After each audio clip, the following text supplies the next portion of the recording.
Реконструкција на киносалата во Виница и монтажна бина за одржување културни настани се двата проекти во кои се планира да аплицира Виница на престојниот втор повик од ИПА програмата за прекугранична соработка Македонија-Бугарија со лимит до 250.000 евра по општина. Денес во општина Виница присуствуваше делегација од општина Банско, предводена од нивниот градоначелник. Разговаравме за проекти кои што ќе аплицираме заедно двете општини. Еден од таквите проекти е реконструкција на нашата киносала во општина Виница. Друг проект е реализација на монтажна бина која што ќе ја користиме за фестивали и деловите на културни настани кои што ги приредува нашата општина.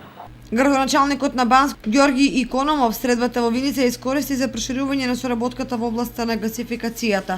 На општина Виница во деталниот урбанистички план има донесена алокација каде што ќе биде гасната станица.